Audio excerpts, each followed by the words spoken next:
Well, hello, everybody, and welcome to episode 71 of the Unstoppable Entertainment Show, the most comprehensive entertainment news show on the internet. I am, of course, Nate Schaffner, otherwise known as the Unstoppable Nate. How are you all doing today? How have you all been? I hope that you're doing well. I know that there's a lot of crazy shit happening in the world right now, and I hope that this show provides a brief respite from whatever it is that you're going through.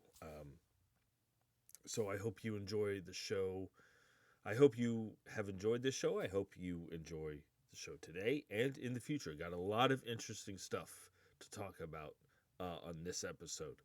But before I do, I just want to remind everybody that if you like this show, go ahead and hit that subscribe button. Spread the word, tell your friends. Also, hit the like button, and um, if you have a comment, a question, or if you'd like me to talk about certain movies or franchises, you can email me anytime at the address listed in the description of this video. Um, so, with all that out of the way, before I get started with the stuff that I wanted to talk about today, uh, so uh, the past, I think it was the last episode or the episode before that, I talked about there's this the Curry this director Curry Barker, who has this new movie out now that's been out now for a few weeks, called Obsession. And his next film, I've been talking about his next film, um, uh, Anything But Ghosts. That's going to star Paul Dano and Bryce Dallas Howard. Um, and I came across something that I was like, oh, that's interesting. So I came across something that Curry Barker has said that Anything But Ghosts exists within the same universe as um, Obsession. It's not a Anything But Ghosts is not a sequel, but it exists within the same um, universe. And I was like, that's really cool. Um, I I love me some shared universes, and especially coming from a new, young, up and coming filmmaker, that sounds really interesting. So I decided to on Friday. I was like, I'm gonna go see Obsession, and oh my god, that movie is so like demented, but in the I like when it comes to horror movies, the more um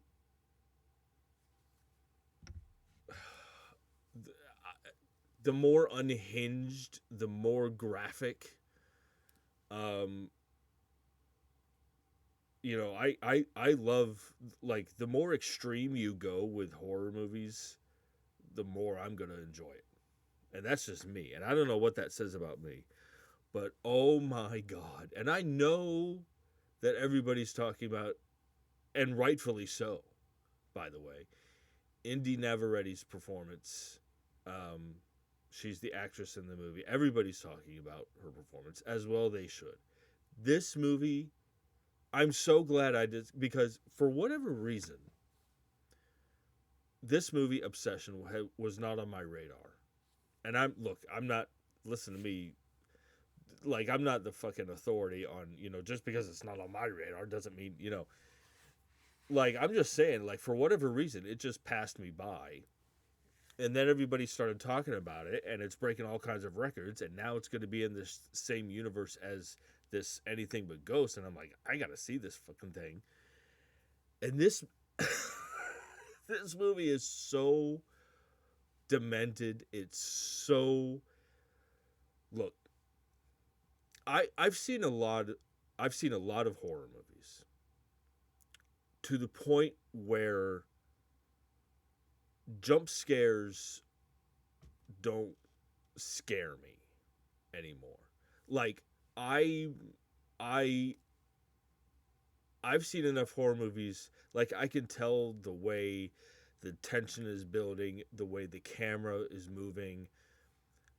I get a thrill out of jump scares these days. Like I they make me smile. Like, you know, they just everybody gets like jump scares scare people, and I'm the one uh who gets a thrill out of other people being scared by jump scares. Jump scares don't scare me anymore, but that's not a negative criticism. I'm more entertained about I'm more entertained from them than scared of them. But there's a jump scare in Obsession that got me. It got me, and uh, it's it's uh it's not, but it's not just the jump scare. It's the jump scare, and then something incredibly violent happens, like 2 seconds later. So you don't have time to process the scare because you're also reacting to the incredibly violent thing that's happening. And then finally, uh, you get you you're almost in the same. It's like you're the character of Bear, the male lead. Like you're just right there, going, oh shit, oh, and you're just like, and then after everything happens, you finally get a second to breathe, and I'm just like, holy shit, like right there with Bear, the main character, or the male lead, and it got me. Like I jumped, but this movie, I'm glad. I am so glad I saw it. Uh, it it will probably end up being one of my favorite. It'll end up being one of my favorite movies of the year. I can tell you that right now. It's so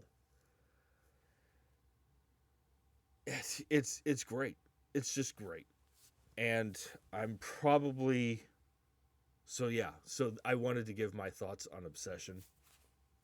I am going to go see Back Rooms on Tuesday.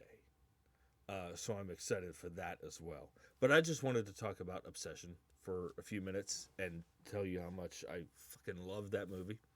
Um, so with that out of the way, let's get started with this. So a while back, I talked about there's news coming about this new creature feature starring Brie Larson called Skeletons, and it's going to be directed by J.T. Molnar. Um, and the story is basically about this young boy who slowly begins to discover that his parents are hiding a disturbing secret about his mother's about this young boy's his mother's true nature. So there's been some casting news regarding that movie. Um, so this article is on Joe Blow, published by Cody Haman. And basically,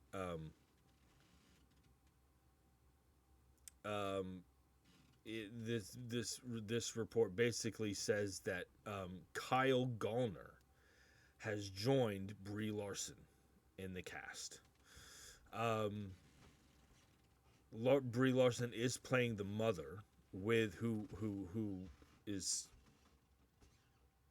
hiding this true nature. So the article does say that details on the character Gallner will be playing haven't been revealed, but it wouldn't be surprising to hear that he's playing the father. Um, JT, I'm sorry, Kyle Gallner um, was in Red. He was in The Haunting in Connecticut. He was in Jennifer's Body. He was in Smile. Um, he was in the he was in Smile 2 as well. He was in Scream 5. He was in Red State, the Kevin Smith movie. And he was also in the 2010 remake of A Nightmare on Elm Street. He's a good actor. You know, I like him, and being with co-star. Let's assume that he's playing the father. Um, him playing alongside an Academy level actress like Brie Larson is really going to um, be great. And I love movies like this, where there's people you thought you knew are hiding this or hiding a secret, and then one of the characters finds out about the secret, and then it all goes to hell. I love movies like that, and I love Brie Larson. She's one of my favorite actresses, and but yeah, so jump in the comment section and let me know what you guys think about Kyle Gallner joining this movie Skeletons. Okay, so moving on here, this bit of news is interesting. So, um, for those who don't know, and it's I'm trying to think the best way to say this. So it's been announced that there's going to be a sequel to The Passion of the Christ, and it's going to be fittingly called The Resurrection of the Christ, and it's going to be divided into two parts. And you know, as an atheist, as someone who's not a believer, I appreciate The Passion of the Christ from an artistic point of view. I love the craft of the filmmaking in The Passion of the Christ. I wouldn't necessarily say I wouldn't necessarily I don't think I'm trying to think of, because I know that there are people who love that movie. Um, and I know that there are I would say, in my opinion, and I'm not just saying this because I don't believe in God. Um, I personally think it's a mediocre film, and I know that people love it, and I know that most of the people that love it are religious. I do not mean to offend anyone. I'm simply saying I don't think um,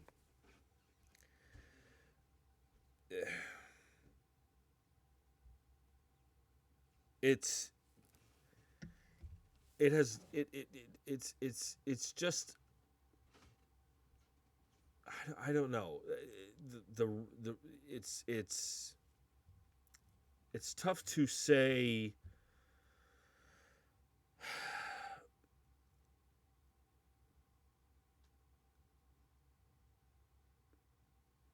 It, it this the Passion of the Christ focused, I think, too much. If you believe in this sort of thing, the Passion of the Christ, I think, focused too much on the intensity of what Jesus of Nazareth was forced to endure. And I think that made it a mediocre film. I know that people love it. Um, but I personally, um, I think, I also think that um, it's tough to nail down why I thought it was mediocre. Um, but anyway, so there's going to be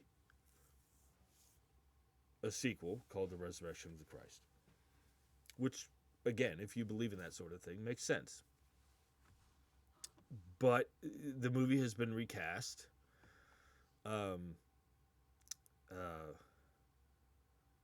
Jim Caviezel is not coming back as Jesus of Nazareth, and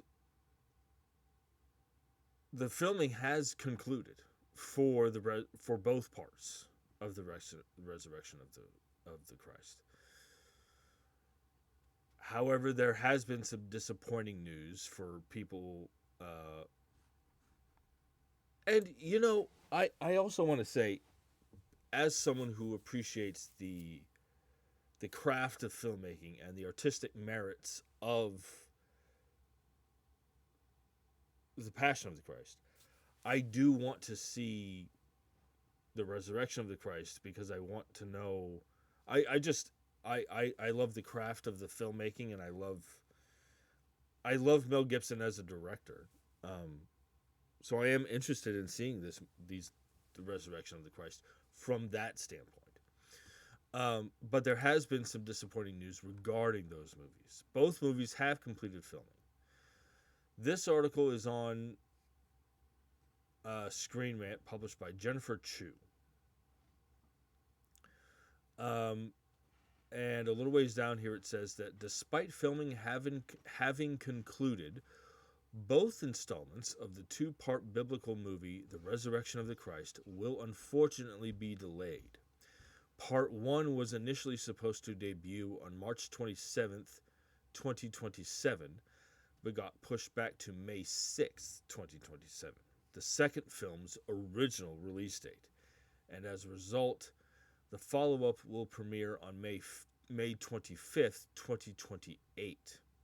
So these movies have been delayed, especially Part 2. These movies have been delayed quite a bit.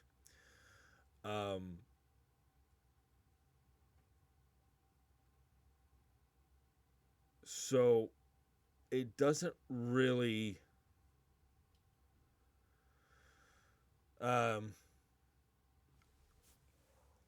oh, excuse me. Need some energy.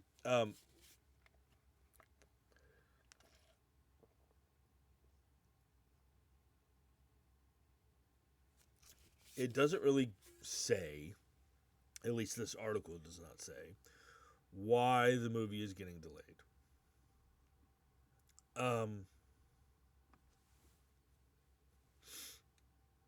Probably so that Mel Gibson can get these films completed the way he wants to.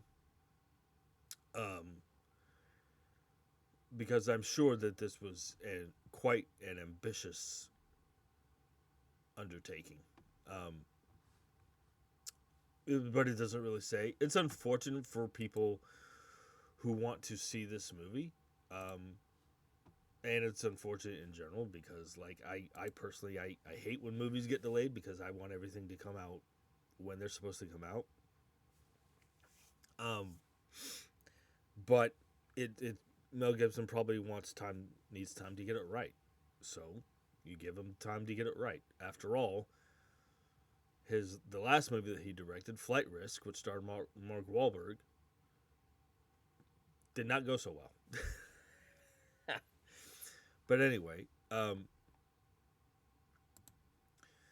so yeah, so I just wanted to talk about that for a minute. It does kind of suck for people who are looking forward to seeing this movie, but at least we're still getting it. It's a little disappointing. So jump in the comments section and let me know your thoughts on the resurrection of the Christ, uh, parts 1 and 2 being delayed. Okay, so moving on here.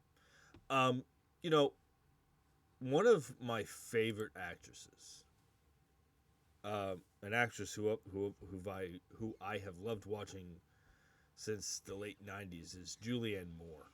Um, I first saw her in the second Jurassic Park movie, The Lost World, and even though I thought that was kind of a mediocre film, I thought she was great in it.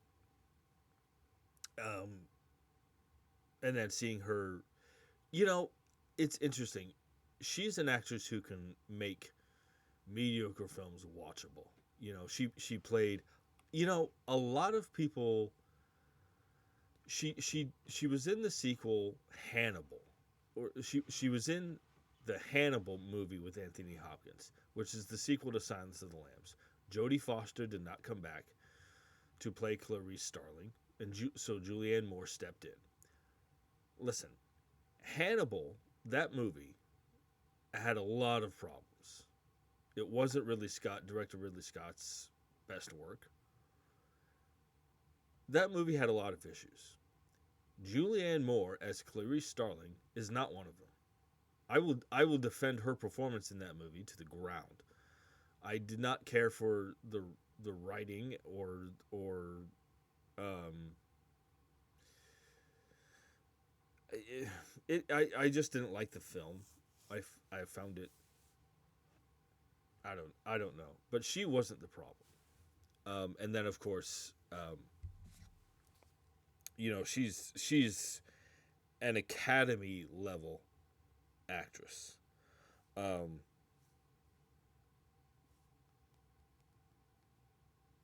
I'm trying to think. Still Alice, um, Boogie Nights, Oh God, she's so good in Magnolia. Oh my God. Um, and then one of her best performances, I think, was in what's the movie that I'm trying to think. Don John. She's great in Don John.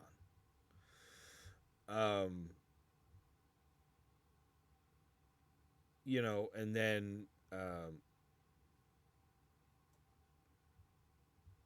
Children of Men, The Forgotten, you know, the Hours. Um, she's great. Well, she's got this new um, comedy film coming from Netflix. This article is on Variety, published by Matt Donnelly and Brent Lang. Um, and this article says, after a string of dramatic roles, Oscar winner Julianne Moore is walking toward the light as executive producer and star of a new Netflix comedy film. The Untitled project hails from Higher Ground Productions, the production venture founded by Barack and Michelle Obama. It's described as a multi-generational story in the vein of Crazy Stupid Love, which I loved. Crazy Stupid Love is great. And follows a mother, played by Julianne Moore, who panics when her daughter is offered a promotion that would take her across the country. Desperate, she kicks into overdrive trying to find the ideal romantic partner to keep her daughter at home. That sounds hilarious. I want to know who's going to play her daughter. That could be a panicking mother trying to find a romantic partner for her daughter in order to keep her at home. That sounds hilarious. You know, and this, you know, being a mother-daughter comedy, Um, I'm I have a feeling it's going to be one of those heartwarming mother daughter comedies where by the end of the movie there's going to be a mutual love and understanding between the mother and daughter, even though the daughter does move away. But it's not about this is one of those movies. It's where it's not about it's more about the journey, you know, than the destination, and the comedic banter between the mother and the daughter. And Julianne Moore's fantastic. She's great. She was even great in she was in the second Kingsman movie, and even though I didn't like that movie either, she's great in that. Um, and but this I would love. Uh, I cannot wait to see Julianne Moore do uh, a comedy. Um, she was in the why am I blanking on the name? The Big Lebowski. She was great in that. But again, this sounds great to me. This idea of I don't want to lose my daughter, so I'm going to find a man to marry her.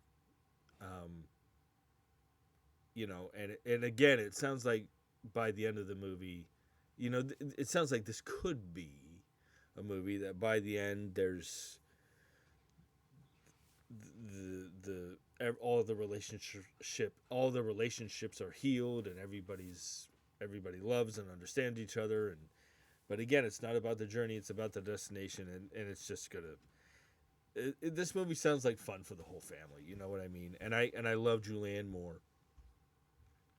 So jump in the comment section and let me know your thoughts on does this have a title? um Let me see here. Oh yeah, it's untitled. So jump in the comment section and let me know um, what you guys think about Julianne Moore starring in this untitled mother daughter comedy film. It will be on Netflix. Okay, so this next bit of news is interesting um, because it involves a controversial actor. He didn't used to be controversial, but he's controversial now. And it involves separating the art from the artist, kind of thing. Um, when I so when I started really getting into, excuse me, just a second.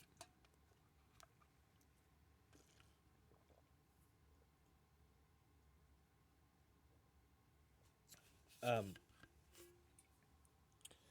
when I first really started getting into film in high school, one of my favorite films, and still to this day, a film that I just absolutely love watching, is As Good as It Gets, with Jack Nicholson, Helen Hunt, and it has Greg Kinnear and Cuba Gooding Jr. Now, the year prior to As Good as It Gets, um, Cuba Gooding Jr. won the Oscar for his role in Jerry Maguire, and it was richly deserved. And he really caught fire in the 90s and early 2000s. Um,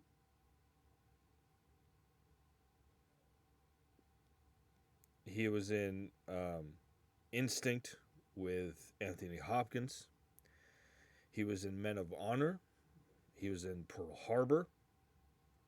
he was great in Pearl Harbor, even though that movie was terrible. He was in this movie called Rat Race, which my friend my friend Mike Shreve and I love Rat Race. Um, he was in Radio with Ed Harris and Alfre Woodard. Um, he was in American Gangster. There was one other film that he was in. He was, I mean, even prior to Jerry Maguire, he was in Outbreak. Um, what's there was one movie um, that he was in.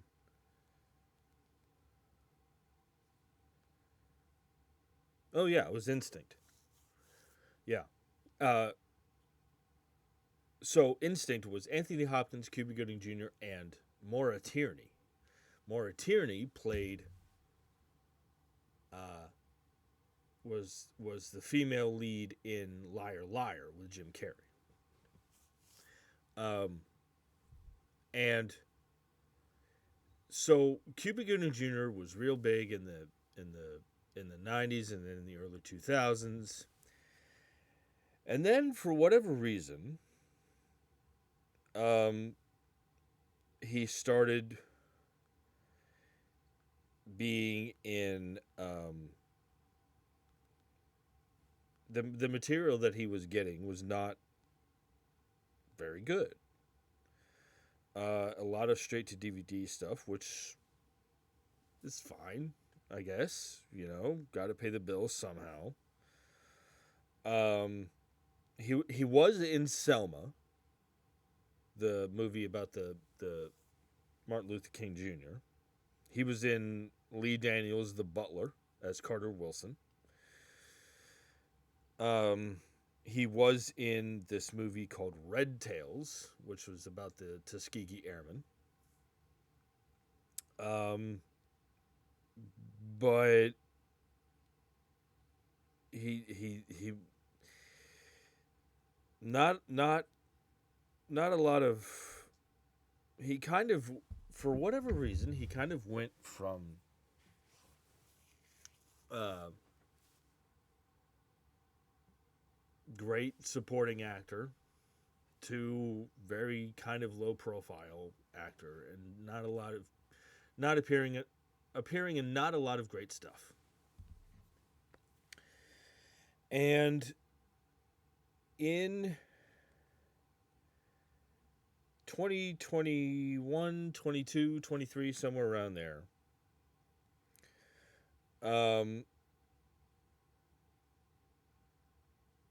he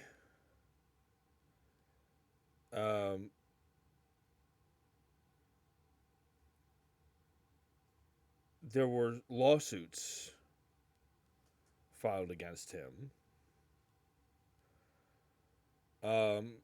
for sexual misconduct.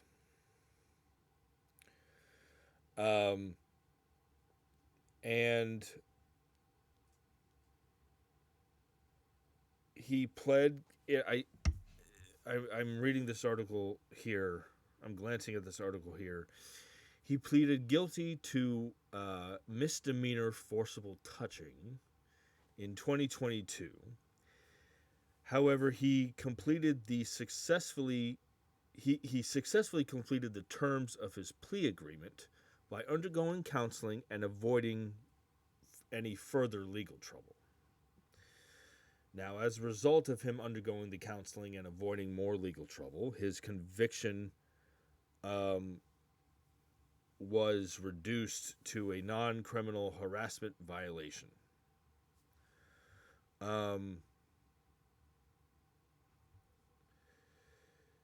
He complied with 6 months of alcohol and behavioral counseling.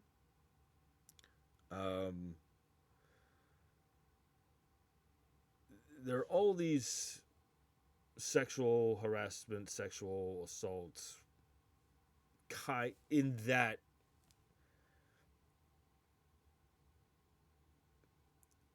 sexual misconduct kinds of allegations filed against him. In, I believe, 2022.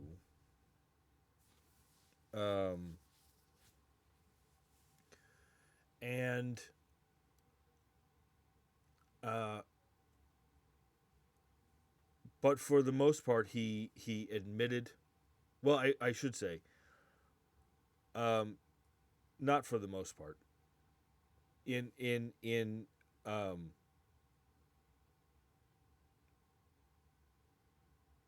in regards to each allegation or accusation, the lawsuits were either settled or he pled guilty and was able to reduce the um, the conviction. So he pled guilty and underwent treatment and sought out help. But there are people who are aware of um,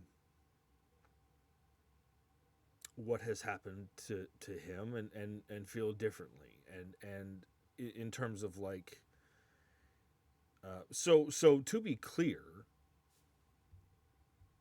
uh, Cuba Gooding Jr., because he went through the counseling and sought out help and all that, he is not a convicted criminal because he pled guilty and admitted to what he did was wrong. And but there are people who feel differently, like, how he should not still be working. And to be honest with you, um, there has been a significant decline in his work since all this has happened. um, which is a damn shame, to be perfectly honest, because I think he's a wonderful actor. But I've always liked him as an actor. Now, I say all that to tell you how I feel. Um, and again, this is me separating the art from the artist. I know people who are going to feel differently about this than me, and that's fine. I'm not going to tell you you're wrong. Cuba Gooding Jr. pled guilty. He got the treatment and help that he needed for what he did, and he seems to be, at least for the past few years, he seems to be getting back on track, both personally and professionally, and I applaud that. I know people are going to feel differently, and that's fine. Now, another reason why I say all that is because in the long line of getting back on track professionally, Cuba Gooding Jr. is going to lead an ensemble cast in this new action thriller movie. This article is on Variety, published by Naaman Ramachandran. I hope I'm pronouncing that correctly. This article says Hong Kong-based Act 3 and Philippine production company Black Ops Studios Asia have set Cuba Gooding Jr., Luke Ford, Keith Duffy, and multimedia artist Chimera in Lotus. Excuse me. An international action thriller that marks the first production under the company's multi-year 5-film slate deal. The project was introduced at the Cannes Film Festival. It's scheduled to begin filming in September.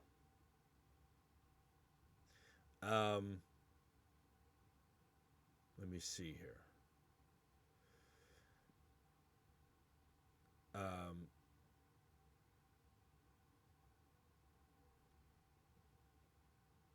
see here.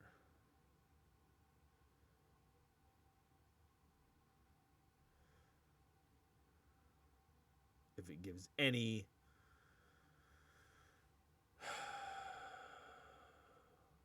details about the screenplay. It just says that it's an action thriller, and like it's a dark action thriller. Not really. So, um, Luke Ford was in The Mummy: Tomb of the Dragon Emperor in 2008, which, okay. Uh, um,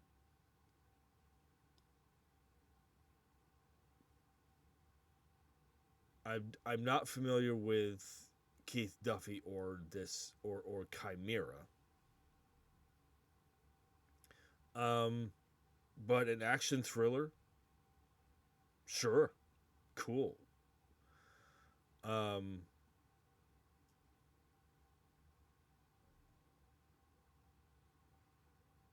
that sounds interesting. I wish there was more to go on here, like plot and story details. Um, but yeah, so I like the cast. I love Cuba Gooding Jr. I'm glad that he's still getting work, but I'm sorry that there isn't more to talk about in terms of this Lotus action thriller movie. So, with the minimum information available, jump in the comment section and let me know your thoughts if you have any. Moving on here. So one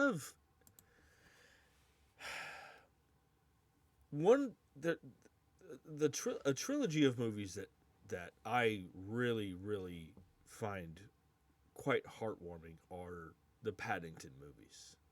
You know, and I'm serious. Like sometimes all you want from a movie is to be entertained. And um those Paddington movies are great. They're great. My wife and I saw we've seen all three of them. Uh, we saw Paddington in Peru in the theater, and we loved it. We watched the first two at home, but I love those movies. Katie and I love those movies. They're charming. They're heartwarming. You know, yeah. Um, so Paddington 4 has been um,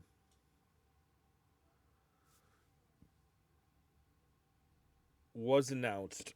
Excuse me. Paddington 4 was announced in September of 2024. And there's been some news regarding Paddington 4. This article is on CBR, published by Lee Freitag. This says that Studio Canal Studios is finally ready to move ahead with the next movie in the family-friendly franchise. The latest Paddington 4 update comes roughly 2 years after Paddington in Peru was released in theaters. Variety is reporting that Dougal Wilson is in talks to return as director on Paddington 4 after Paddington in Peru served as his feature directorial debut.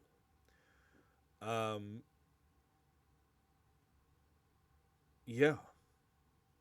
So,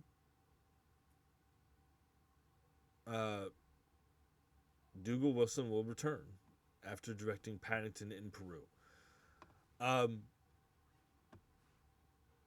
And this is great. I loved Paddington in Peru. Um, I I I love all the Paddington movies, quite honestly. Um, I don't know it'll be interesting to see what the story is. That's for sure. But as far, Paddington in Peru being Dougal Wilson's directorial debut could have fooled me. For a directorial debut, that was great. Um, but yeah, so I'm excited about uh, Paddington 4. Dougal Wilson returning to direct is great. Um, yeah, yeah, sign me up. I adore these movies so much. There's going to be a TV series too, a Paddington TV series. So yeah, jump in the comment section and let me know your thoughts on Dougal Wilson returning to direct um, Paddington 4. Okay, give me just a second here.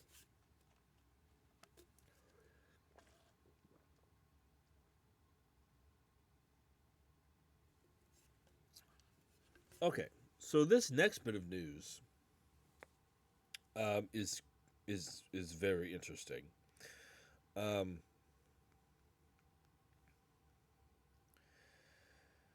so there was a movie. There was this kind of psychological horror movie that came out in 1987 called Angel Heart. It was directed by Alan Parker, um, and it stars Robert De Niro, Mickey Rourke, and Lisa Bonet. Lisa Bonet was in. She was on the Cosby Show. It was directed by Alan Parker, and it's great. Um, and it's this kind of psychological horror movie about this private investigator who uh, is hired to solve the disappearance of the singer. And then during the investigation, everything goes to shit. And it's great. It's great. It didn't. It's kind of um, it's one of these films that didn't do very well financially at the box office, but has since gained a cult following. Um, and it has Robert De Niro, Mickey Rourke, like I said. So the um, Charlotte Rampling was in it. And that movie is based off of, I'm going to butcher this guy's last name. Angel Heart is based off of this novel called Falling Angel, which was written by William Hjortsberg. And like I said, it's a great movie. It didn't do very well financially, but it's gained a following since. Now, the interesting part is that it has been announced that there's going to be a TV series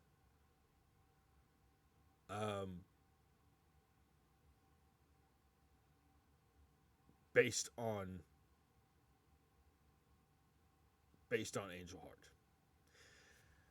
Now, I'm going to tell you why I'm interested in this. First of all, let me read this article here. The article is on Joe Blow, published by Cody Hamann.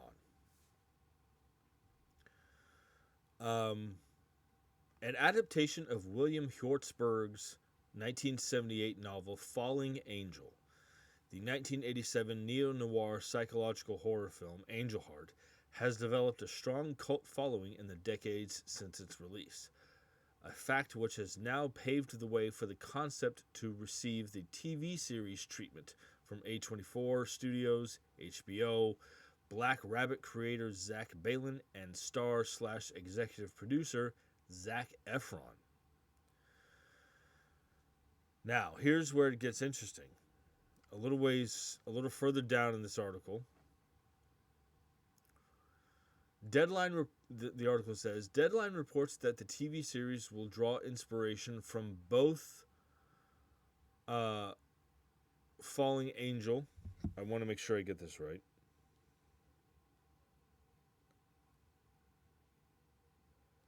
Yeah. From both Falling Angel and its sequel, Angel's Inferno, which was written by Hjortsberg but not published until 3 years after he passed away. The series will follow a down-and-out NYC paparazzi who makes his living finding and photographing people who don't want to be found, who is hired by a mysterious man to find a missing woman. But the deeper he digs to find her, the more it looks like a group of powerful elites and maybe something supernatural are covering up the disappearance. Zac Efron will be taking on the lead role, this article points out. Now, I'm going to tell you why I'm interested in this. Let me just, if this was just going to be a TV version, if they were just going to remake Angel Heart for HBO for TV, I wouldn't be interested. This article points out that the TV series will draw inspiration from both the original. So, Angel Heart is based off of the novel Falling Angel. The TV series, the Angel Heart TV series, will draw inspiration from the Falling Angel novel and its sequel, called Angel's Inferno. That's why I'm interested in this, is because it seems to me that there's going to be more material to draw from.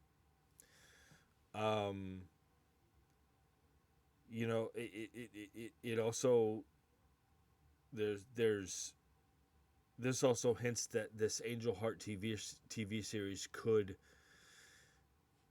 not just be a TV treatment of Angel Heart. It could be like Angel Heart, and then it could continue the story after the original novel, which that intrigues me. So that's why I'm interested in this, is because it's not just a TV remake. It's not just that they're making a TV series out of Angel Heart. They're drawing inspiration from both the original novel and the sequel. That's the key for me, at least. Angel Heart's great. Angel Heart is great. If you haven't, it's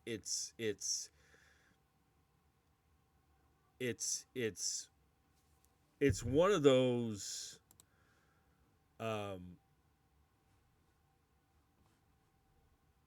It's one of those movies that at the end you're gonna be like, "What the fuck?"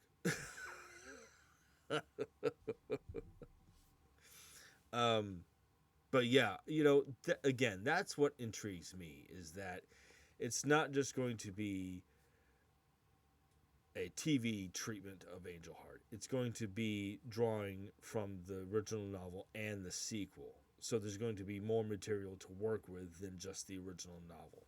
That's the interesting thing to me. Maybe other people will feel differently. I don't know.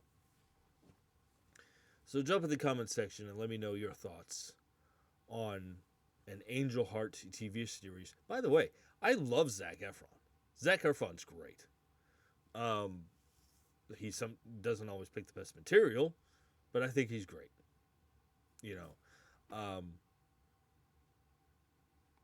But yeah, so jump in the comment section and let me know your thoughts on an Angel Heart TV series starring Zac Efron. Well, um, we've reached the part of this episode that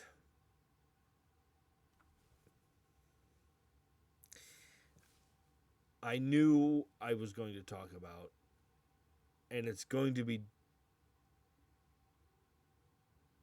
as a film fan, this is going to be difficult for me to get through. I knew I wanted to talk about it. I knew I needed to talk about it to get it off my chest. But it's going to be difficult as a film fan to get through it. And let me just say this. My um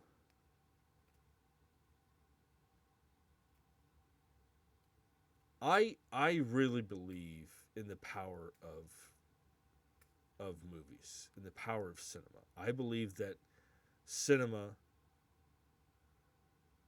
can leave an indelible impact on you. Anybody who says, "Oh, it's just a movie," can fuck right off. I have a acquaintance of mine who um, um, she lives in Belgium. Um, and um,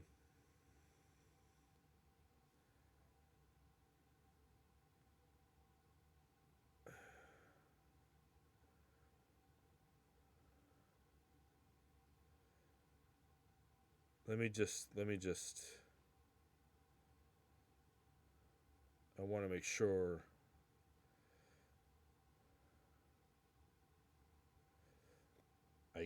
I get her information correctly. So, um,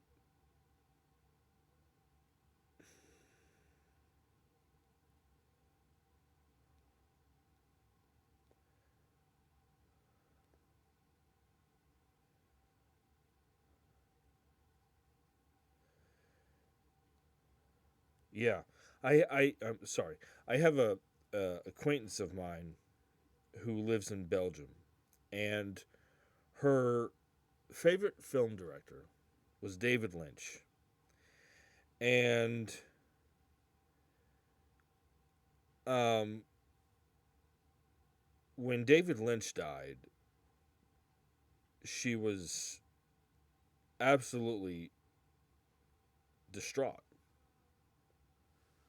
David Lynch was her favorite filmmaker, and I guess um, that she was getting a lot of criticism for posting so much about David Lynch.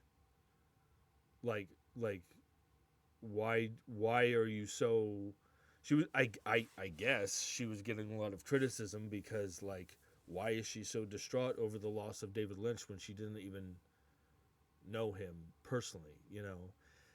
And I told her this myself. I said, look, if someone has had an impact on you, whether you knew them personally or not,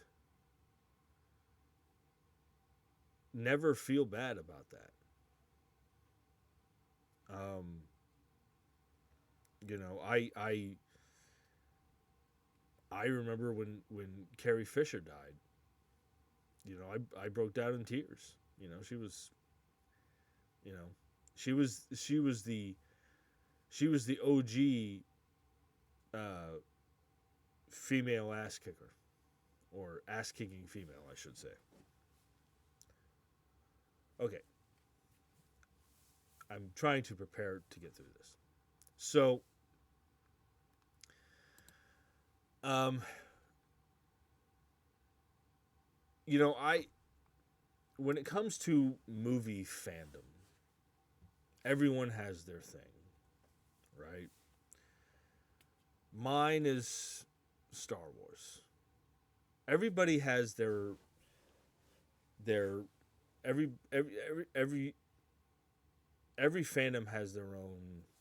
Everybody's got their own thing. Everybody is has their own kind of encyclopedic knowledge of a certain film franchise. Mine is Star Wars, and um, not to toot my own horn or anything, but I'm just saying. Anybody who knows me knows, should know, or does know that I love Star Wars with a passion, and much has been it has been much has been written about, and much has been I can't even speak. It has been well documented. The exhaustive production process about the the original Star Wars film. Much has been written about it. Much has been said about it. There's one there's if you guys want to know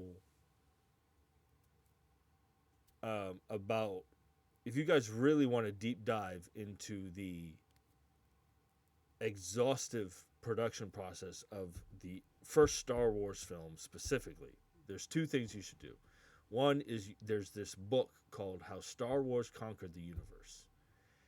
It's it's brilliant. It's a deep dive into again the pre-production, the filming, how that movie got made. It's really a deep dive. And there's this other. It's not a book. It's a documentary called Empire of Dreams. You can find it on YouTube. Um, um, or I think it's on Disney Plus as well. It's called Empire of Dreams, and that documentary again it talks about the making of the original Star Wars trilogy, but especially the first Star Wars film. Again, much has been said about the exhaustive process that George Lucas went through to get that original Star Wars film made. The documentary Empire of Dreams really takes a deep dive. To put it bluntly, um, the documentary Empire of Dreams um, it, it, to put to, it really goes into detail about it's how the fact that the original Star Wars film even got released even got released in the first place is a bloody miracle. Um, there were numerous disasters that George Lucas had to recover from in order to get that film made, and the fact that the original Star Wars film even got released in the first place, you know, again, is a miracle. So there's two things that you should do if you want to learn about the production of the original Star Wars trilogy, and more specifically the original Star Wars film. You need to read this book called How Star Wars Conquered the Universe, and you need to watch this documentary called Empire of Dreams. Now,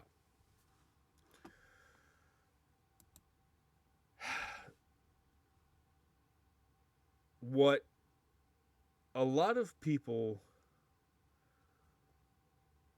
don't know. Well, let me just say this. What diehard Star Wars fans know, and what casual Star Wars fans should know, is crap. um,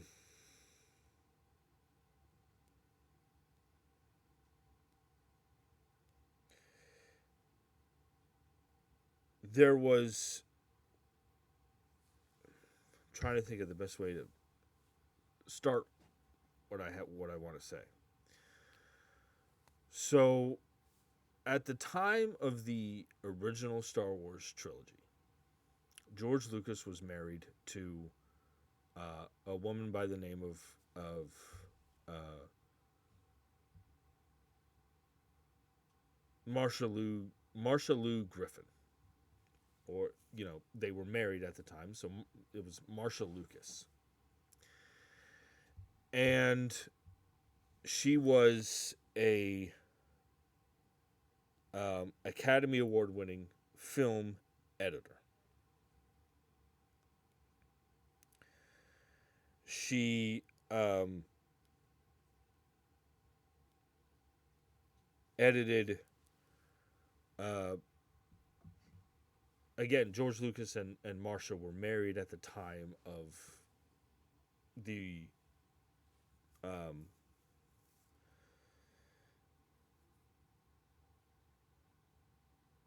at the time when the original Star Wars movie was being made. George and Marsha Lucas were married. Um, she was a film editor. She edited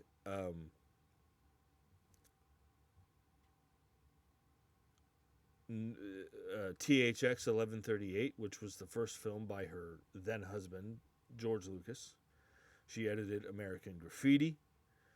She also edited Taxi Driver, which was directed by Martin Scorsese, which is a great American classic. She edited Alice Doesn't Live Here Anymore, which was also directed by Martin Scorsese. And she also edited um, another film by Martin Scorsese called New York, New York,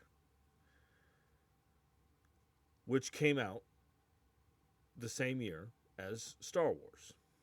Now, for those who don't know, and this is one of the things that this Empire of Dreams documentary goes into, is the original Star Wars film was originally scheduled to come out Christmas of 1976. However, the difficult uh,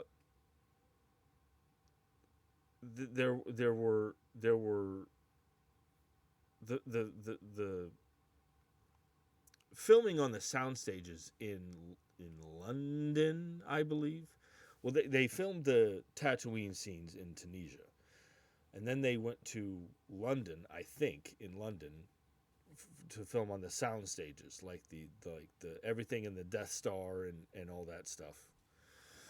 Um, and it was a difficult filming filming shoot. It was a difficult shoot, um, and but the original Star Wars film was originally scheduled to be released in Christmas of 1976. But it was such a hard time.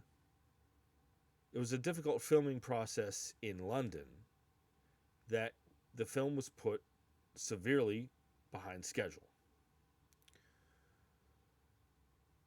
So, um,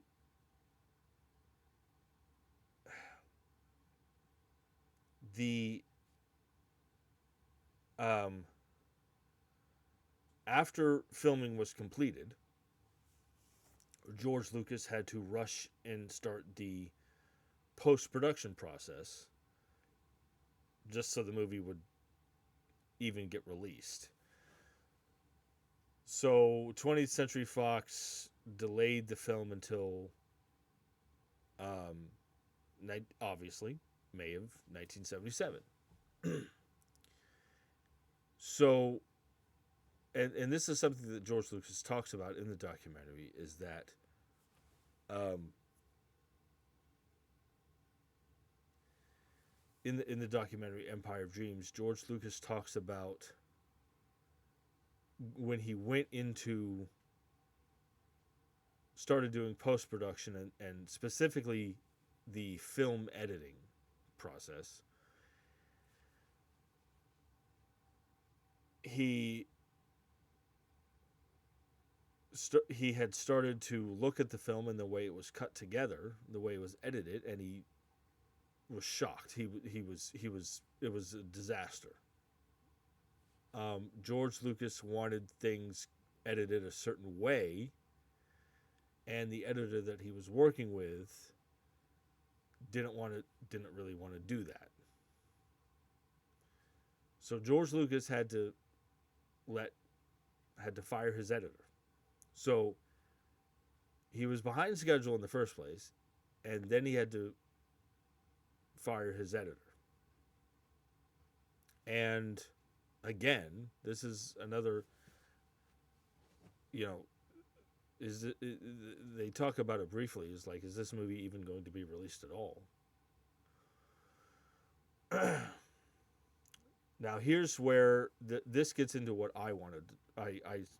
Gets into the specific part I wanted to talk about. After George Lucas had fired his editor, I don't know the person's name. He had, in order to finish the film and even get the film released at all, he came in and started editing himself. But because of all the other difficult things that were happening on the film, he decided that the best idea was to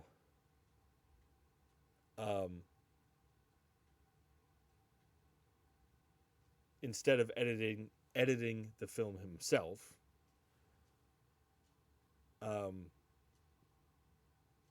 he decided to hire 3 co-editors.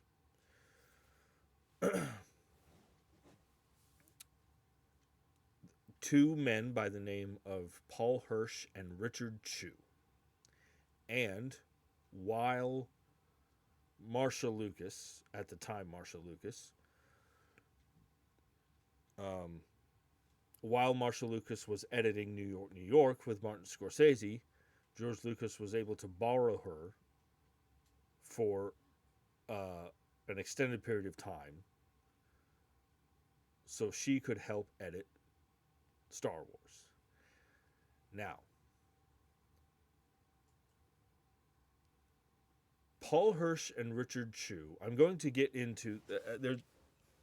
Paul Hirsch and Richard Chew they talk about it in this documentary. I cannot emphasize enough how in detail this documentary, Empire of Dreams, goes into. Paul Hirsch and Richard Chew if you look at the rough cut of Star Wars, Steven Spielberg has talked about this. There was no energy to the film. It was just the pacing that was off. Things were cut together in such a weird way. There was you came away just there was no energy to the film. Like you just felt like what is this? Like, what the hell is this? And Steven Spielberg has even talked about the fact that, like, in the rough cut of the film, the whole attack on the Death Star, the whole last 25 minutes of the movie wasn't even there, you know. So Paul Hirsch and Richard Chew came in and edited the film in a way that gave the film an energetic pace that to keep viewers invested in the film. And they talk about how they edited the film in the documentary. I'm going to have a difficult time explaining it. I'm just going to say that the way they talk about the way Richard Chew and Paul Hirsch edited the film, they gave the film an energy and a pace that would keep viewers invested that was not even there to begin with. You know. Now, Marshall Lucas at the time, Marshall Lucas. Like I said, she was editing New York with Martin Scorsese, and for those who don't know, and this is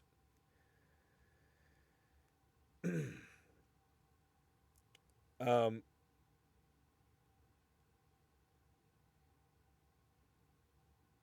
she was brought in. She served as an editor on Star Wars and a kind of creative and a creative sounding board. You know, someone that George Lucas could bounce ideas off of, specifically on the original film. The original trilogy as a whole, but more specifically the original film.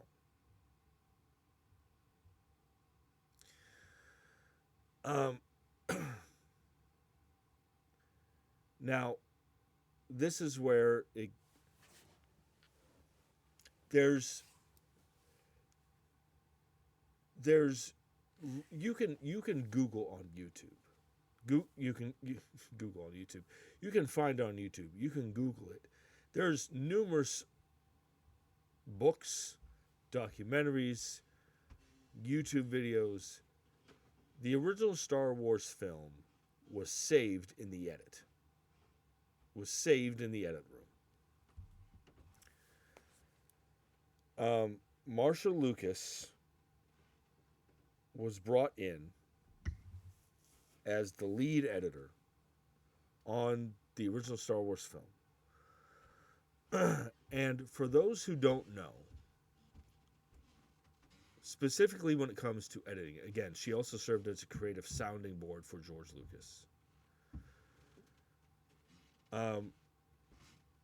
Marshall Lucas specifically edited the entire Battle of Yavin, the entire Death Star attack on the original Star Wars film. She edited that entire thing herself. The energy, the pacing, and you have to remember in those days there was no digital. Nothing was done in the computer. They actually had to physically cut and splice together film reels. Marshall Lucas, over the course of 8 weeks, edited and cut together the entire Death Star battle, the Battle of Yavin, herself, over the course of 8 weeks. The energy, the pacing, the tension. I'm getting goosebumps thinking about it. She did that entirely herself. And the reason I talk about this is because I should have mentioned this earlier.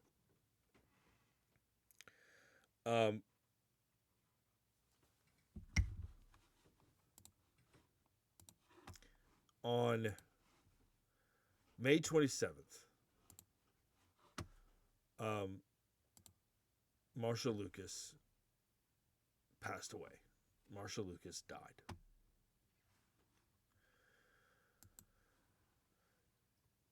And a lot of diehard Star Wars fans and do know, and a lot of casual Star Wars fans should know that.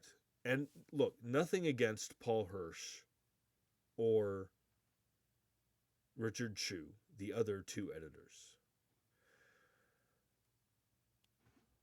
Marshall Lucas, as far as not just an editor, but as a creative sounding board for George Lucas, Marshall Lucas saved the original Star Wars film, and I'll tell you why. As far as contributing to um,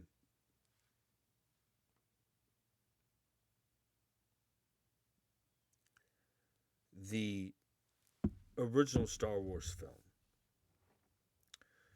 Marshall Lucas was the one who um, who who suggested that um, Darth Vader kill Obi-Wan in in in the original in A New Hope. She was the one who came up with it. She was the one who suggested that because it raises the stakes for the movie. It pushes Luke's character arc forward, and it makes Darth Vader even more of a threat than he already was. Because then all of a sudden, you have Darth Vader, the guy who killed Obi-Wan Kenobi, coming after you in the Death Star trench, and you're just like, oh shit, that's the guy who killed Obi-Wan. He's coming after me. She is famously credited with coming up with suggesting that, like, um it raises the stakes again. Um she she was the one who came up with um the uh there's that moment where Luke and Leia swing across the gap, and Leia kisses Luke and says good luck, right? Marshall Lucas came up with that. Um, she, um, I have heard, um, that she may or may not have uh, insisted that Han Solo return at the very end of the movie, um, to blast the TIE fighter and save Luke so that Luke could blow up the Death Star. She may or may not have come up with that give that movie the um that you're all clear, kid. Now let's blow this thing and go home. I have read that she may or may not have come up with that idea. That Han Solo coming back at the tail end of the movie. A moment that to this day just makes me smile. You know, um, so and again, um, she edited the entire Death Star battle herself over the course of 8 weeks while she was working on editing New York with Martin Scorsese. She did that whole bloody thing by herself. The energy, the pacing of it. And again, these ideas that she bounced off George, like, hey, Darth Vader should kill Obi-Wan Kenobi, Leia should kiss Luke, good luck. Han Solo returning, saving Luke at the end at the Death Star. Nothing. I have nothing. I do not mean to diminish what Paul Hirsch and Richard Chew did with Star Wars, but the fact is that Star Wars: A New Hope, as we know it, that film as we know it today, would not be what it is without Marshall Lucas. And that is a fact. And she deserves, and she was a co-winner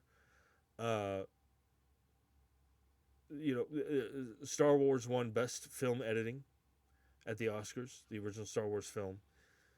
Um, and she won the Oscar, as well as Paul Hirsch and Richard Chew. But the point I'm trying to make is that Star Wars: A New Hope, as we know it, would, as far as the story, everything that's in that movie would not be what it is without Marshall Lucas. Now, I do want to point out that she also co-edited Return of the Jedi and um, The Empire Strikes Back. Um, she she did more of the um, emotional scenes in Return of the Jedi. Um, um, but she was a co-editor on Return of the Jedi. Um, and she was an uncredited um, editor on um, The Empire Strikes Back. But again, you know, George Lucas is a phenomenal storyteller, and no one will deny that. But again, and it cannot be overstated, the original Star Wars film would not be what it is without Marshall Lucas.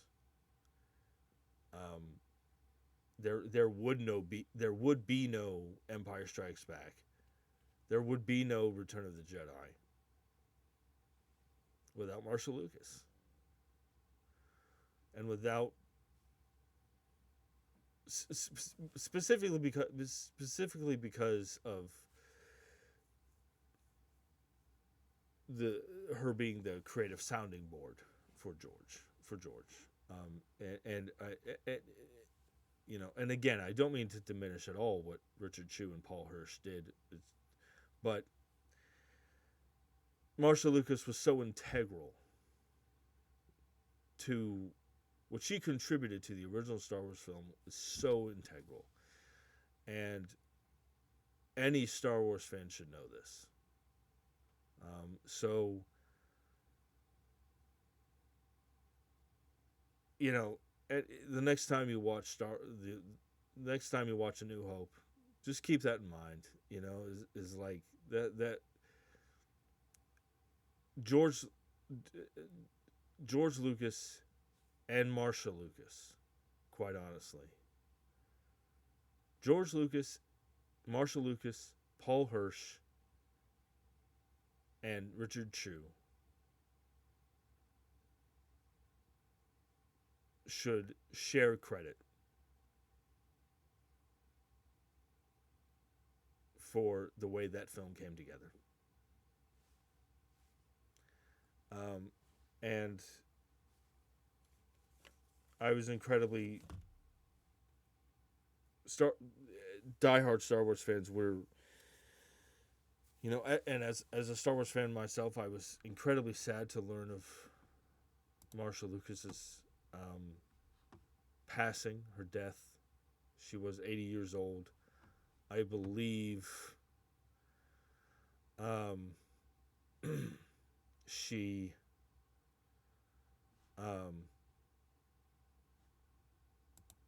I believe she died of cancer, which, fuck cancer.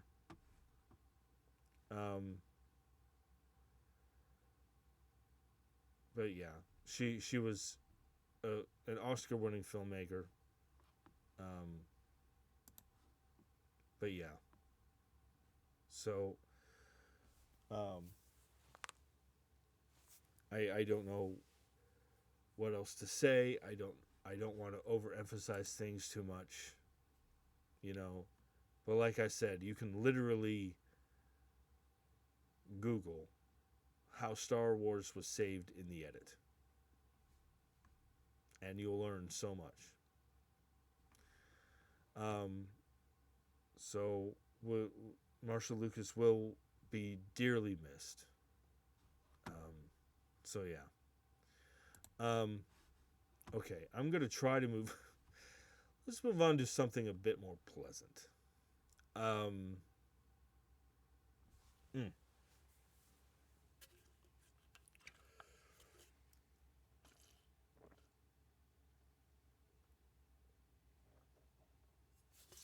okay, so I think I think on my last episode or the episode before that, I talked about this movie called 11 Missing Days, which is going to star Felicity Jones and Vincent Cassell, and it's about the true story of Agatha Christie, who vanished um, in bizarre circumstances. Um, and it sounds really interesting, and I love Felicity Jones. But there's been some casting news regarding 11 Missing Days. This article is on it's on Variety, published by Alex Rittman. Um, this article says Plain and the Bricklayer actor Oliver Trevenna has joined Felicity Jones and Vincent Cassell in the upcoming noir mystery thriller 11 Missing Days. The film tells the true story of Agatha Christie, um, being played by Felicity Jones, who, at the height of her fame, became front page news when she vanished in bizarre circumstances from her home. In a case of life imitating art, this whodunit explores the investigation behind her disappearance, strangely resembling one of Christie's own novels, where everyone in her life becomes a suspect, including her brother Monty Trevenna, played by Oliver Trevenna. So Oliver Trevenna is going to play her brother. That's interesting. Um, I'm not too familiar with um,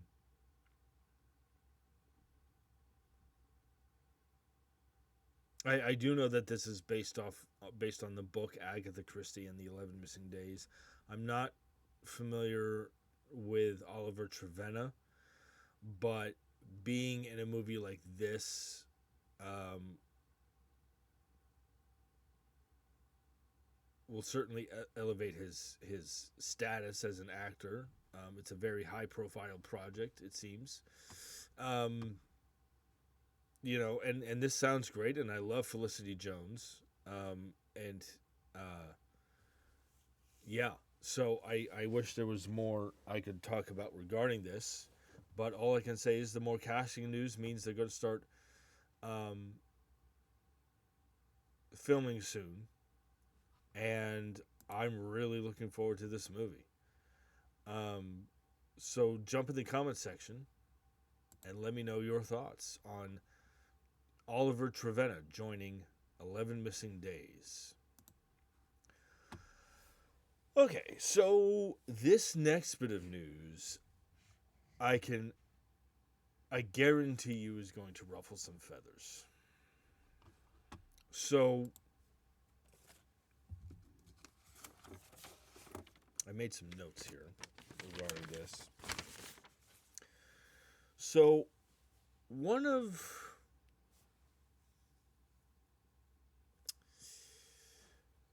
one of the more, I guess, polarizing film directors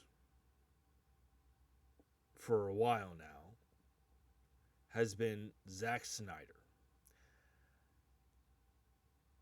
He wasn't always polarizing, but he's become polarizing very quickly.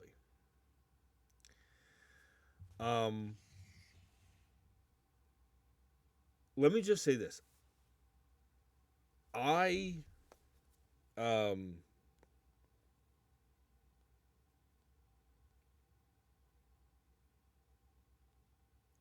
Let me just hold on.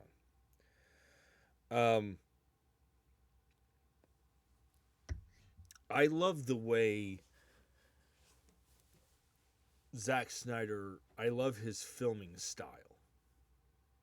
Um, I love the way he films action sequences. He has a certain there's a style to Zack Snyder to Zack Snyder's directing that I gravitate towards. Um, or I should say, there's a certain style to his filmmaking that I enjoy.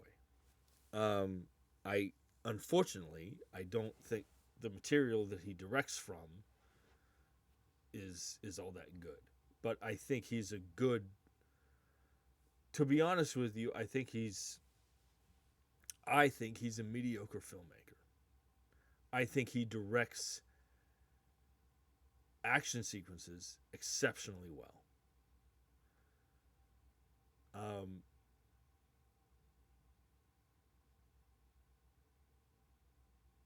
Now that being said, um, I know somebody who Zack Snyder is one of their favorite filmmakers, and I'm like, okay. um, but Zack Snyder is a very polarizing filmmaker, but he wasn't. I don't think that was always the case. He came storming out of the gate in 2004 with his remake of Dawn of the Dead, which I have not seen, but I actually heard it's really really good, really really good.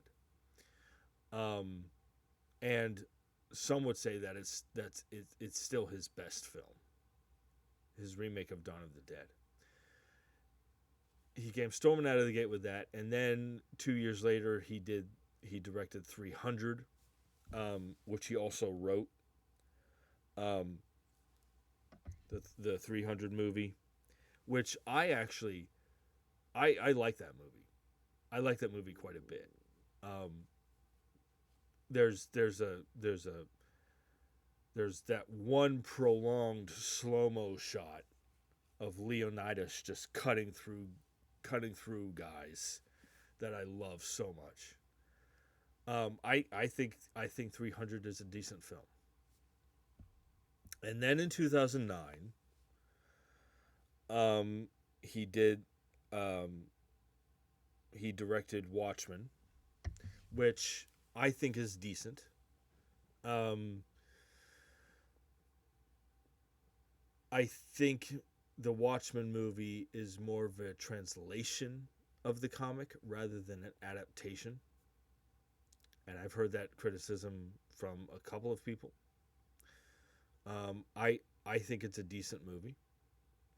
And then he did this movie that nobody talks about, probably because nobody has seen it. It's called Legend of the Guardians: The Owls of Ga'Hoole, which I have not seen, but I've heard is quite mediocre. Um, and then after that, things, at least in my opinion, started to go down started to go downhill. Excuse me.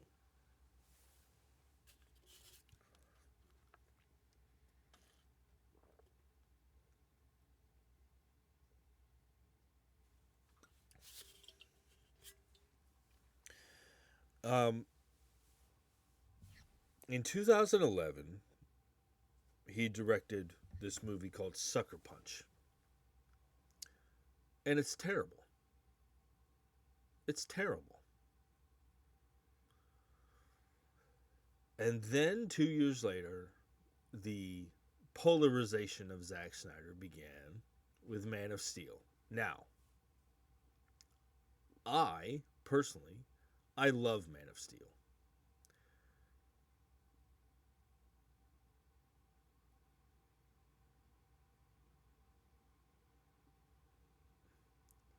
Is Man of Steel? I don't think Man of Steel is the greatest Superman movie. I don't think Henry Cavill is the greatest Superman of all time.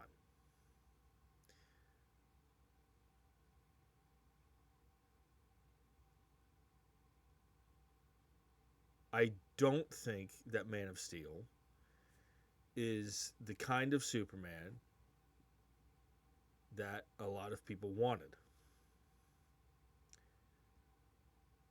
Um,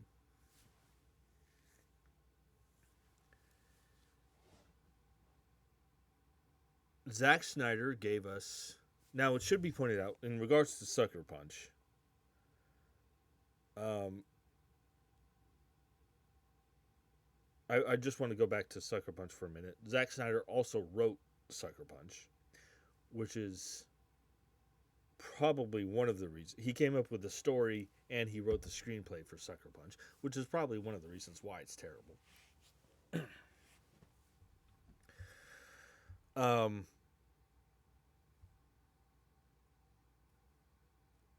Man of Steel, I don't think is the kind of Superman that a lot of people wanted.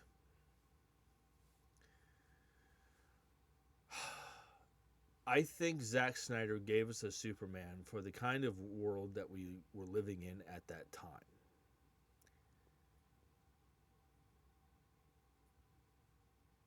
And I don't want to get too off in the weeds here, but James Gunn has given us a Superman that we deserve. Zack Snyder gave us a Superman for the world that we lived in at the time, and that's perfectly fine. I loved Man of Steel. I understand a lot of people don't. I quite honestly, I don't get it. I don't get it. I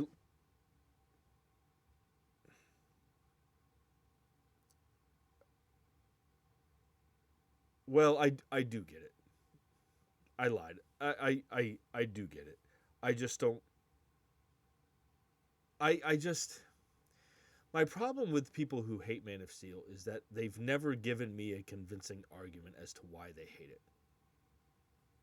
Like, okay, I understand that you didn't like that kind of Superman. Okay, tell me what specifically about the movie that you didn't like, besides the kind of Superman. Give me a reasonable argument as to I have not heard a convincing argument as to why Man of Steel is a bad movie. Other than it's not the Superman that I wanted. um, I I will say this: I think Zack Snyder giving us a Superman for the world that we were living in at the time, I think that is a valid criticism of the film. I loved it for that reason, but a lot of people didn't care for it.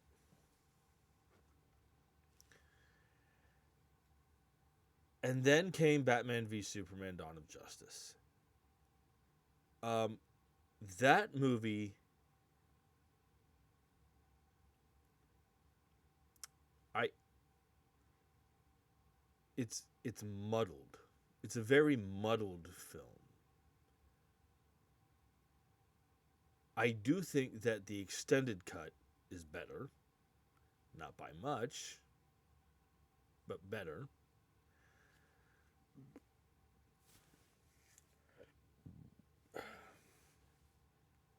Batman v Superman: Dawn of Justice is terrible. It's terrible. That movie should have been better. It should have made $1 billion. And the reason it didn't is because it's not very good at all. There are things in Batman v Superman that I love, but overall, as a movie, I hate it. I hate that movie.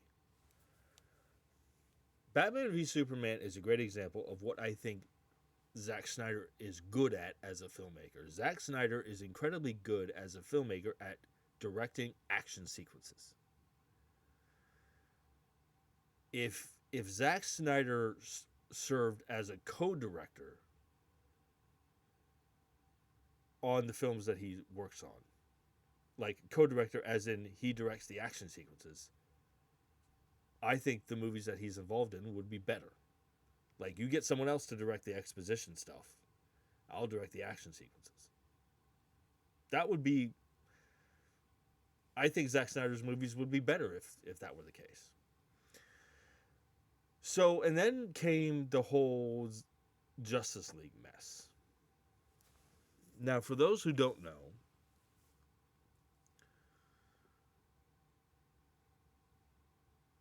Zack Snyder suffered, I don't want to say suffered, but he went through an incredible traumatic experience during the filming of during the filming of the theatrical version of Justice League, and he had to leave the film. I believe he was in the right to do that. He absolutely, there was no reason at all.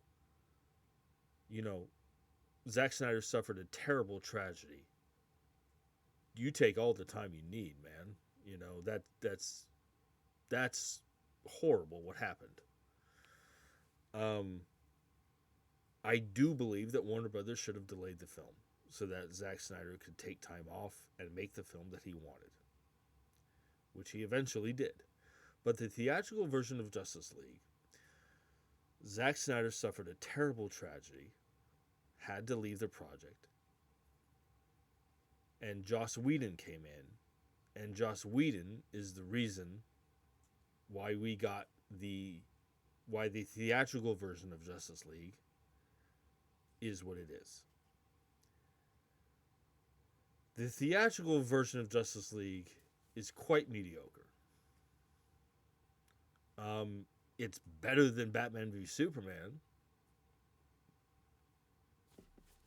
but you know, you can only go up after that. Now, Joss Whedon, but because of how far into the production process, post-production process, Zack Snyder was in when he left, Zack Snyder is credited as a director on the theatrical version of Justice League. Joss Whedon is credited as a writer because of how much he brought to the project. And then in 2021 came Zack Snyder's version of Justice League. He made the film that he wanted to make. I still haven't watched it yet. I have heard it's pretty damn good. I've heard it's pretty damn good.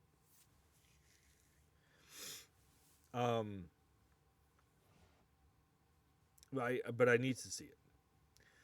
And then he did Army of the Dead, which I heard was decent. I heard was pretty good.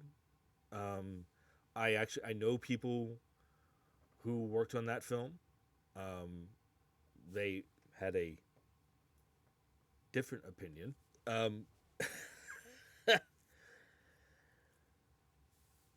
But I have heard it's pretty good. And then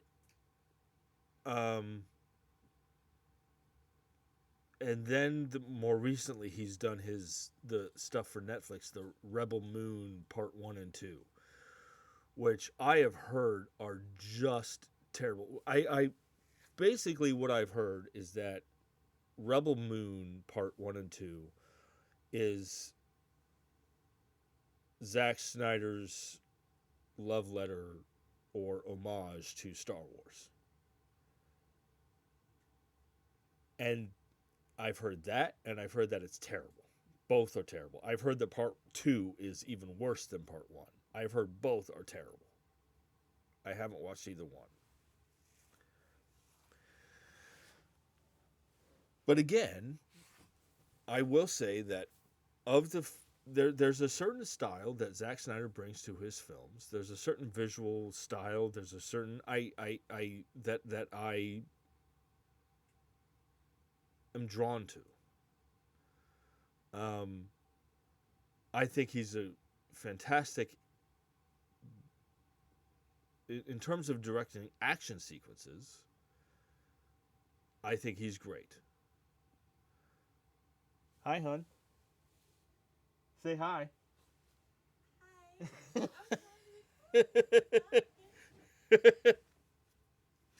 um,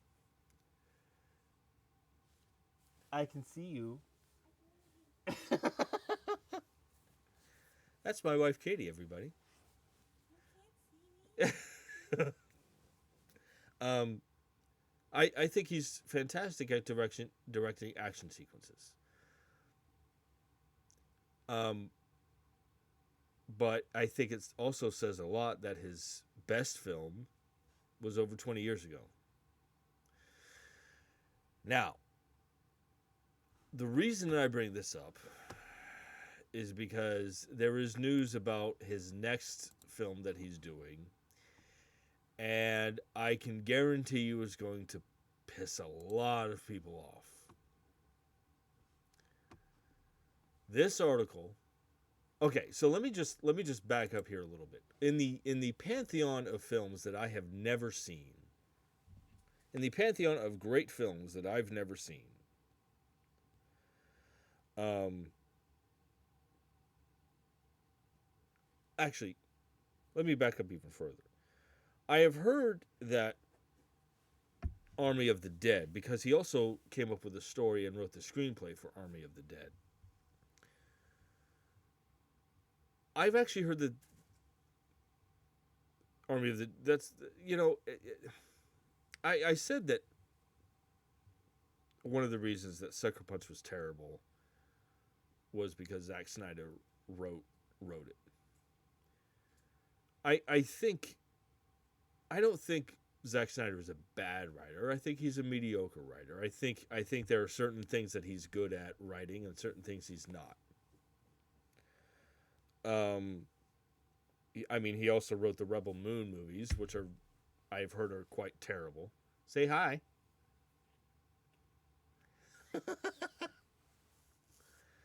But anyway, I think when it comes to writing, it's a mixed bag of mediocrity and just dog shit. But anyway, in the pantheon of great movies that I've never seen, one of them is Escape from New York. I know, I know. You can trust me. I'm not gonna shy away from you people hating on me for, I'll own that shit. I feel terrible that I've never seen Escape from New York. I love Kurt Russell, and I love John Carpenter. Trust me, it's not by choice that I haven't seen it. I need to get around to this shit. Um,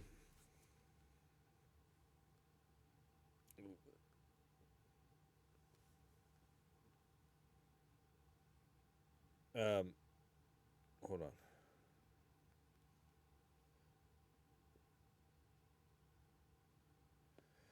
on. So anyway, so this news this article is on CBR, published by Maxwell Pishney.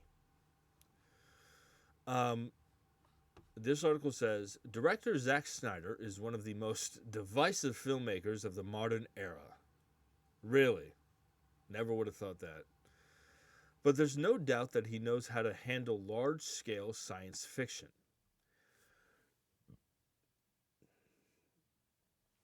Even his most lackluster outings still carry a real sense of technical craft and narrative weight. Let me just jump in here and say, I agree with that. I agree with all of that.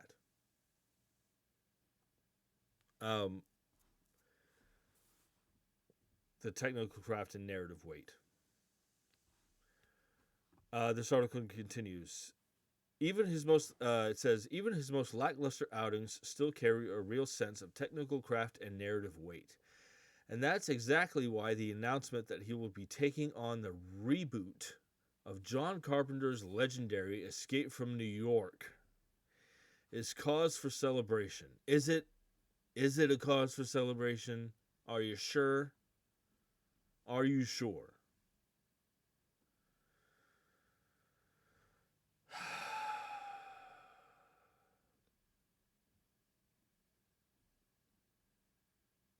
So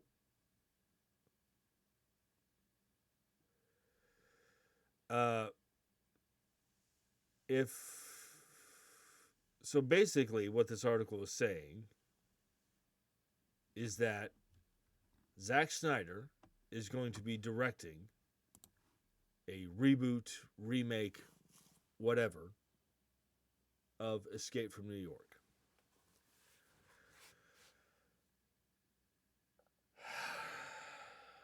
My head hurts just thinking about this because on the one hand, I agree with what the publisher of the article has said here. He knows how to handle large scale science fiction, the technical craft and narrative weight specifically in the large scale stuff. I agree with that.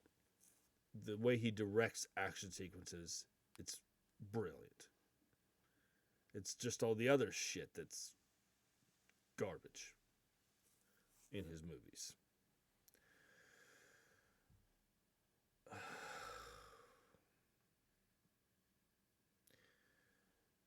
Zack Snyder directing a remake of Escape from New York could be one of the worst ideas in the history of filmmaking. Simply because of how polarizing Zack Snyder has been lately and how divisive his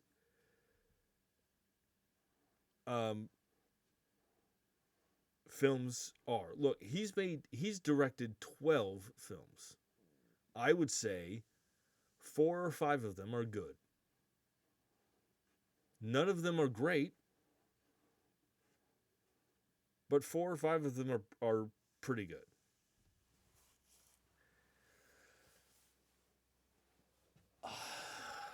Zack Snyder remaking Escape from New York. This could be terrible. This could be terrible. Hun, you're so funny.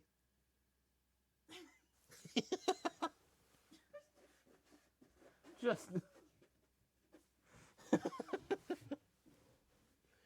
she tries so hard to respect my privacy when I'm doing something like this. This could be terrible. However, and this is my only defense against defense for Zack Snyder remaking Escape from New York.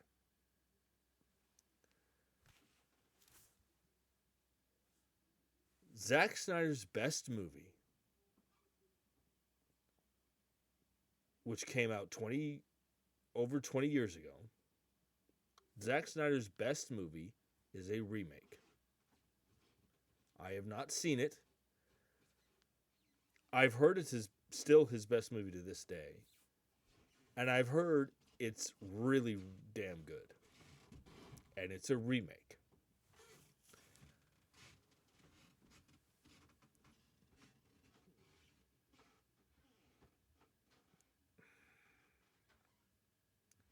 Zack Snyder's remaking Escape from New York. Look, I'm not saying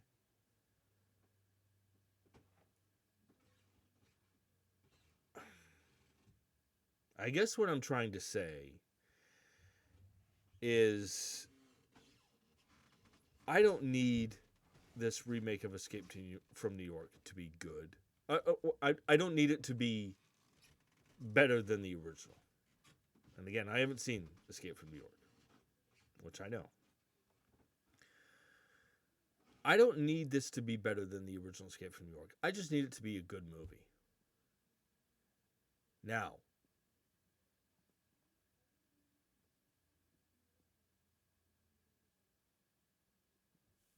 I'm simply saying my defense for Zack Snyder directing Escape from New York is that Zack Snyder's best movie was a remake, and I've heard it's pretty damn good. So maybe this remake will echo that. It could not. It could be the worst thing ever. Ever.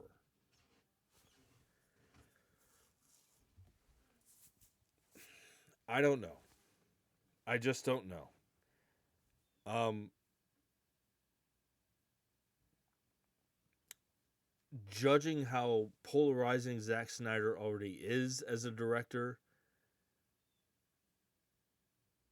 it will be a miracle if this movie makes any money at all. I mean, and judging how much the original Escape from New York is revered, it'll be uh, Zack Snyder will be lucky if this movie makes any money at all. I don't know. I am my only defense for this movie is that Zack Snyder directed a remake of Dawn of the Dead in 2004, and it's still to this day considered his best movie. I've heard it's really damn good. So maybe this will echo that. Like he'll do this second remake will be an echo of that. Who knows?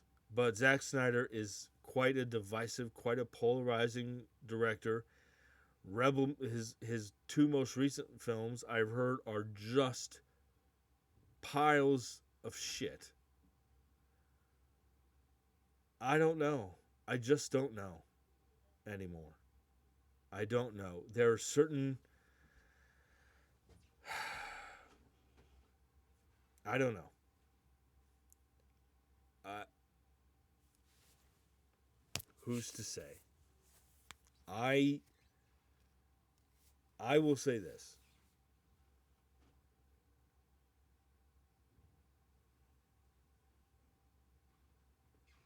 If it's good, I will see it.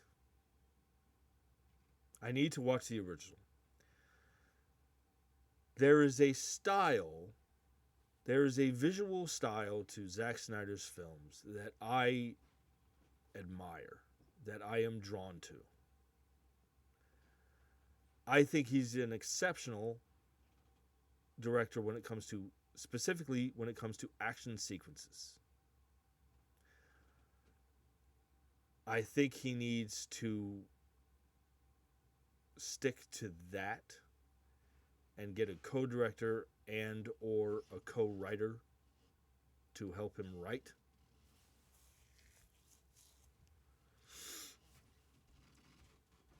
I I know that this is, look, I am not the first person to talk about this, him remaking Escape from New York. I can already hear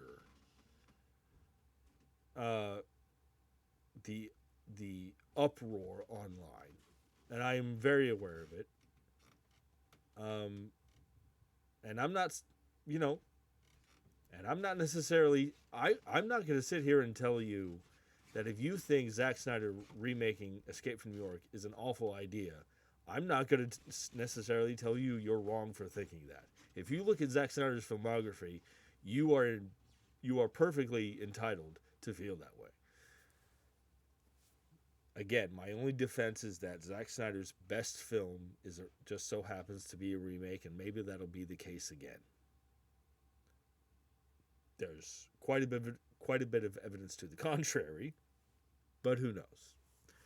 So anyway, jump in the comment section and let me know what you guys think about Zack Snyder remaking Escape from New York. I'm in. I'm inclined to kind of like just metaphorically say, just fucking kill me now?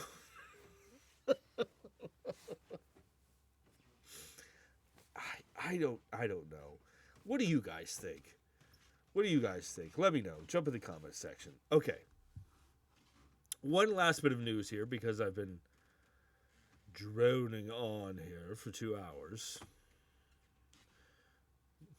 I don't think I have, but maybe you guys do. One last bit of news here. So, I've talked about this before, but we seem to be living in a golden, not really a golden, but an age where video game to film and TV adaptations can be really good. The Sonic the Hedgehog, The Last of Us. We're getting some pretty pretty good work, damn good work, and in some cases, great work. And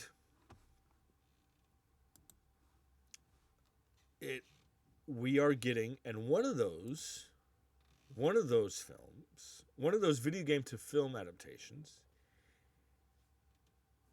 is going to be Streets of Rage. Now, this article is on Joe Blow, published by Kevin Fraser. This article says that Lionsgate Studios is still moving forward with its film adaptation of Streets of Rage, the classic beat-em-up brawler released by Sega in the early 90s, but Variety reports that a new creative team has taken charge of the movie.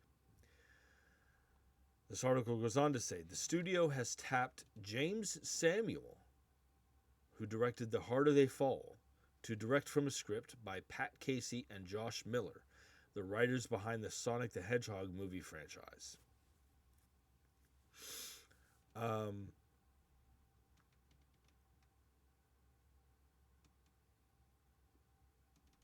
Now, let me just say this. So, Pat Casey and Josh Miller, the writers behind the Sonic the Hedgehog movie franchise. The Sonic the Hedgehog movie franchise, that is one of the exceptions to the rule that all video game movies suck. The Sonic the Hedgehog movies are good, if not great. I would say that the third movie is great. It's awesome. It's awesome. The first two are really good. The third one is great. Keanu Reeves doing the voice of Shadow, fucking awesome. Now, here's where it gets interesting. So, James Samuel made his feature directorial debut with The Harder They Fall. Now, I worked on The Harder They Fall. I did not work directly for James Samuel. I was part of, that film was made during the pandemic, so there were specific,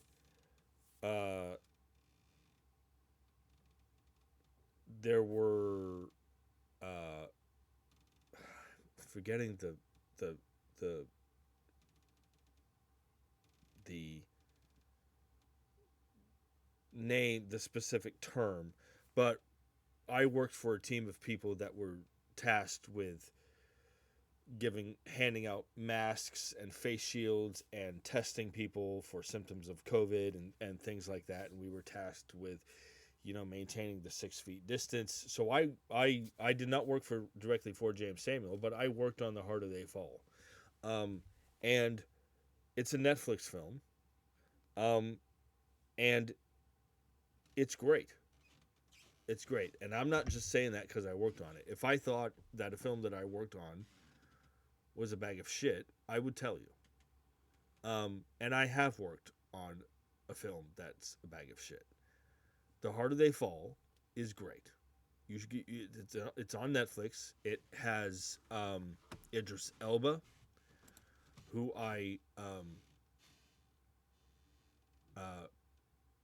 he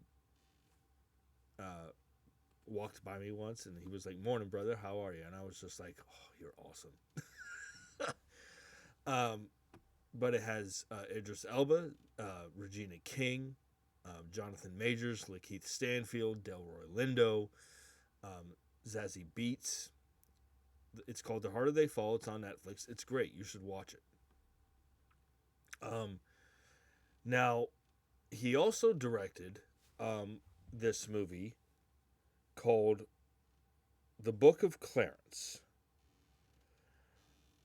which came out a couple years later, which I've heard is decent. I haven't watched it. It didn't do very well financially, though.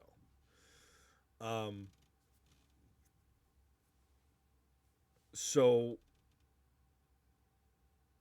uh, it's this biblical comedy, um, and it's about this it's about this guy who's kind of down on his luck, who wants to capitalize on the rise of Jesus by claiming to be a new Messiah sent by God. I've heard it's decent. Um, but so when I saw the name James Samuel, I was like, oh, he's going to be directing Streets of Rage. Streets of Rage, I grew up with those games. Um, the those games are fucking awesome. Those games are awesome. So James Samuel is going to be uh, directing this Streets of Rage movie. Now, um,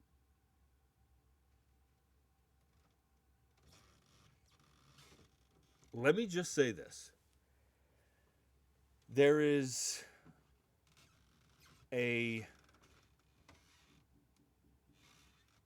I think James Samuel is the right guy for this. And again, I'm not just saying that because I worked on The Harder They Fall. There is. The Harder They Fall. There are certain. The Harder They Fall has a certain energy and style to that movie, and I think that I think will lend itself to a Streets of Rage movie. Um, and by the way James Samuel, the way the camera, like the Harder They Fall is very violent. Not that I have a problem with that, but some people might. And James Samuel, as a director, doesn't shy away from the violence. And it's kind of a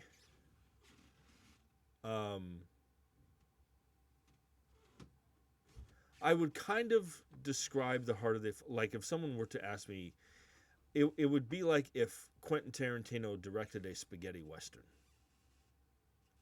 Like if Quentin Tarantino directed a Clint Eastwood western. That would be the Heart of They Fall, and it has an all black cast, which was great. I'm just speaking about like the style of the movie. If Quentin Tarantino were directing a Clint Eastwood western, that's the style that The Heart of They Fall is in, and I think it's that kind of style. I think James Samuel is perfect for this. Is a good director for the Streets of Rage movie simply because of how brutal those Streets of Rage games are. James Samuel as a director doesn't shy away from the violence specifically in The Harder They Fall, and I think that will lend itself well to a Streets of Rage film adaptation. I'm looking forward to this. To be honest with you, um, especially because it's James Samuel. Um, I need to see the Book of Clarence, uh, but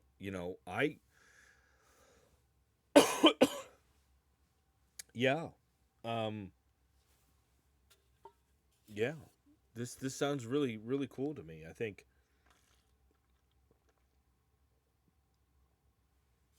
think James Samuel is the right guy, and I think this could be. I really think this could be really good. I really do. So jump in the comment section and let me know what you guys think about James Samuel uh, uh, directing Streets of Rage movie. Well, that'll about do it for this episode. I hope you enjoyed the show. I hope I didn't go too far off in the weeds today. It hasn't been too long, but it's been a little bit longer than I'm since my last episode than I'm used to. So I hope you enjoyed the show. Um, I am going to go see. I saw Obsession, like I mentioned earlier at the beginning of the show. I am going to go see Back Rooms on Tuesday, which I'm very excited about. And then, yeah, yeah. So I'm going to be pretty busy. Um, I hope you continue to enjoy this show in the future. As always, if you like this show, go ahead and hit that like button, hit that subscribe button, spread the word. Also, if you have a comment, a question, or if you'd like me to talk about certain movies or franchises, you can email me anytime at the address listed in the description of this video. So, until next time, I will see you at the movies.